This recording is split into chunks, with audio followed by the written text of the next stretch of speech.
안녕하세요. 호락호락한 신약 동독의 이준희 목사입니다. 오늘은 영상으로는 27번째, 일수로는 28번째 날이 되겠습니다. 새로운 한 주가 시작되었습니다. 이번 한 주간도 말씀 읽기를 통해서 호락호락하게 보내는 여러분이 되시기를 소망합니다. 그럼 오늘 함께 읽을 말씀의 분량을 보겠습니다. 오늘은 고린도전서 11장부터 16장까지를 함께 읽겠습니다. 자, 그럼 고린도 전서 11장부터 내용을 보겠습니다. 바울은 11장에서 공중 예배에 참여하는 것에 대해서 그리고 성찬에 대해서 교훈합니다. 먼저 공중 예배에 참여하는 남자와 여자의 머리에 대해서 언급을 하는데 고린도 교회의 일부 여성들이 수건을 쓰지 않고 공예배에 참석을 했습니다. 이에 바울은 하나님의 창조 질서를 들어 여인들이 머리에 수건을 쓰는 것이 옳다고 교훈하고 있습니다. 더불어 하나님이 그리스도의 머리가 되시고 그리스도가 남자의 머리가 되시고 남자가 여자의 머리가 된다라고 합니다. 이는 남자가 여자보다 월등한 존재라는 뜻은 아닙니다. 다만 하나님이 위임한 권위라고 바울은 설명합니다. 주 안에는 남자 없이 여자만 있지 않고 여자 없이 남자만 있지 아니하니라. 이는 여자가 남자에게서 난 것 같이 남자도 여자로 말미암아 났음이라. 그리고 모든 것은 하나님에게서 났느니라라고 합니다. 남녀 사이에 지위와 역할의 차이는 있지만 모두가 하나님에게서 났기 때문에 동등한 하나님의 자녀다라는 것을 사도 바울은 말하고 있습니다. 계속해서 바울은 당시 고린도 교회에서 행하던 잘못된 성찬에 대해서 언급합니다. 그리스도께서 제정하신 성찬의 의미를 제대로 알지 못하고 성찬에 참여하는 것은 죄를 먹고 마시는 것이라고 했습니다. 성찬에 참여하기 전에 자신이 몸과 피를 범하는 죄가 없는지 살펴야 하고 성찬에 합당하게 참여해야 한다라는 것을 강조합니다. 성찬은 성도 모두가 모인 후에 시작해야 했지만 당시 고린도 교회는 먼저 온 자들이 성찬을 시작했습니다. 그래서 바울은 모일 때에 서로 기다리라 합니다. 또한 시장한 사람은 집에서 먹으라고 하는 것을 보면 성찬을 마치 식사로 생각하는 사람도 있었던 것으로 보입니다. 여러분, 성찬은 내가 배부르려고 하는 것이 아니죠. 예수님의 십자가 구속을 기념하며 그분의 죽으심과 부활에 참여하는 것입니다. 그러니 우리가 성찬에 참여할 때 성찬이 가지는 의미를 바로 알고 합당하게 참여해야 할 것입니다. 12장입니다. 바울은 성령의 은사에 대해서 교훈을 합니다. 고린도 교회 안에 성령의 은사에 대해서 잘못된 이해가 있었고 그로 인해 사건들이 일어났습니다. 오늘날의 교회에도 성령의 은사에 대한 잘못된 이해가 있습니다. 사도 바울의 교훈은 그래서 지금 이 시대 가운데도 유효합니다. 성령의 은사에 대해서 또 성령의 은사에 대한 잘못된 이해, 그런 내용을 좀 더 알고 싶으시다면 책을 한 권 추천해 드리겠습니다. 일그러진 성령의 얼굴이라는 책인데 한번 읽어보시면 도움이 될 겁니다. 성령님은 교회와 성도들의 유익을 위해 각 사람에게 다양한 은사를 주십니다. 은사는 값없이 주시는 하나님의 선물입니다. 그런데 모든 사람이 같은 은사를 받는 것이 아니며 은사의 우열이 있지도 않습니다. 수많은 은사들 중에서 바울은 지혜의 말씀, 지식의 말씀, 믿음, 병 고치는 은사, 능력 행함, 예언함, 영 분별함, 방언 통역 등을 나열합니다. 이 은사들은 성령이 그의 뜻대로 각 사람에게 나누어 주시는 것이고 모든 사람에게 다 주어지는 것이 아님도 언급합니다. 무엇보다 은사가 주어지지 않는다고 하여 그것이 성령이 임재하시지 않는 것은 아닙니다. 예수를 그리스도로 고백하는 사람은 은사가 없다 하여도 성령이 임재하는 것입니다. 왜냐하면 성령으로 아니하고는 누구든지 예수를 주시라 할 수 없기 때문입니다. 한 몸에 여러 지체들이 있음을 예로 들면서 각종 은사와 교회의 여러 직분들에 대해서도 교훈을 합니다. 그리스도의 몸인 교회를 세우기 위해서는 다양한 지체들, 다양한 은사가 필요합니다. 그러나 가장 중요한 은사는 사랑이라고 합니다. 모든 성도가 더 큰 은사인 사랑을 사모하라고 당부합니다.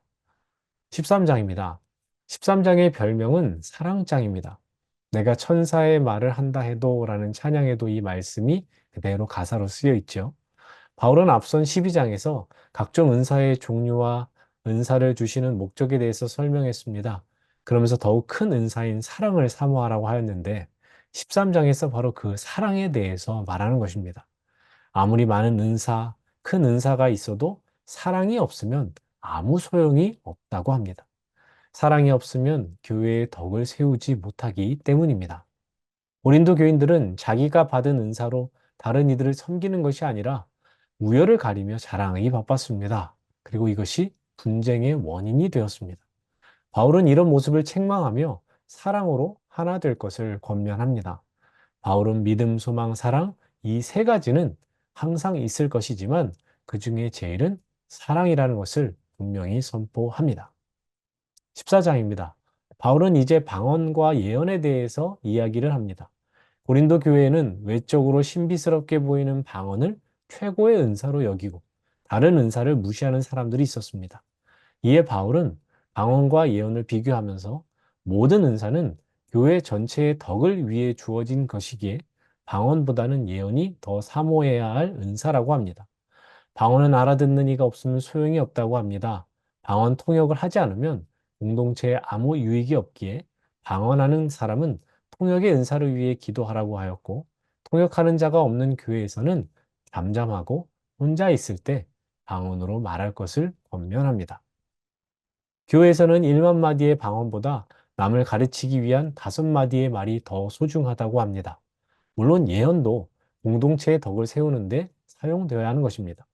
중구난방식으로 하는 예언은 지양해야 됩니다. 예언도 순서를 따라 질서 있게 하라고 합니다.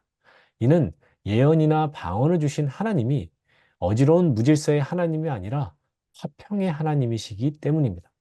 바울은 그렇기 때문에 예언하기를 사모하며 방언 말하기를 금하지 말고 모든 것을 품위 있고 질서 있게 하라고 권합니다. 15장입니다. 부활장이라고 불립니다. 바울은 일부 고린도 교회 성도들이 부활을 부인하는 잘못을 범하고 있음에 부활에 대해서 언급합니다. 부활 사건의 역사성과 성도들의 부활의 필연성과 확실성을 강조하면서 부활 소망이야말로 복음의 핵심임을 설명합니다. 당시 고린도 교회에서는 헬라 철학의 영향으로 성도의 부활이 있는가 하는 것과 부활한다면 죽은 자들이 어떻게 다시 살아나며 어떠한 몸으로 오는지에 대한 질문이 제기되었습니다. 이에 바울은 그리스도께서 죽은 자 가운데서 부활하심으로 모든 성도들의 부활에 보증이 되셨으며 부활 후의 형체는 생명의 상태로 회복될 것이다. 영원히 썩지 아니할 신령한 몸을 덧입게 된다고 합니다. 즉 그리스도께서 재림하실 때 성도들이 변화되어 썩지 않을 영광스러운 몸으로 부활하여 그리스도로 말미암아 사망 권세를 이기고 승리할 것을 선포합니다. 성도된 우리는 부활의 소망을 가지고 견실하며 흔들리지 말고 항상 주의 일에 더욱 힘쓰는 자들이 되어야 할 것입니다. 16장입니다. 16장은 연보장이라고도 합니다. 바울은 성도를 위한 연보에 관하여 교훈하며 앞으로 자신의 계획에 대해 고린도 교회에 알립니다.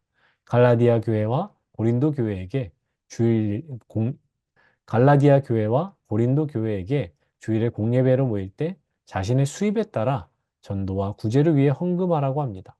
특별히 기근으로 어려움에 처해 있는 예루살렘 교회를 돕기 위해 그렇게 하라고 합니다. 예루살렘 교회가 어려움에 처한 상황에서 이방 교회들이 연보를 보내는 것은 궁핍한 자들에 대한 구제임과 동시에 이방 교회에 복음을 전해준 예루살렘 교회에 보답하는 영적인 의미가 있습니다. 복음에 빚진 자, 한반도에 복음을 전해준 선교사들이 있었음을 우리는 잊어서는 안 됩니다. 한국교회와 송도는 갈라디아 교회와 고린도 교회가 연보로 예루살렘 교회를 도왔듯이 복음을 전해준 해외 교회들에게 때가 되었을 때 보답을 해야 할 것입니다.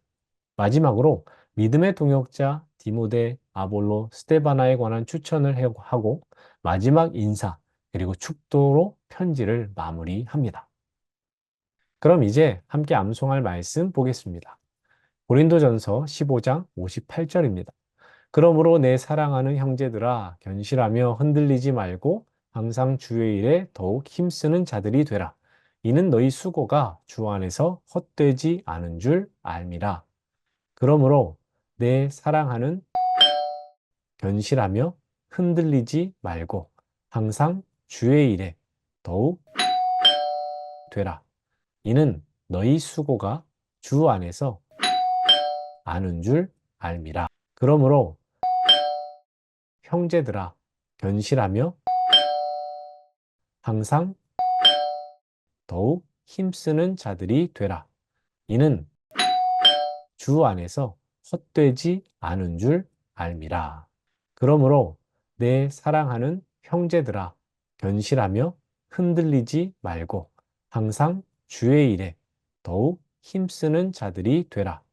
이는 너희 수고가 주 안에서 헛되지 않은 줄 알미라. 아멘.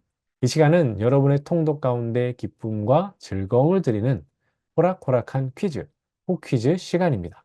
바울은 자기가 받은 은사들로 분쟁한 고린도 교회를 향해 이것으로 하나 될 것을 권면하였습니다.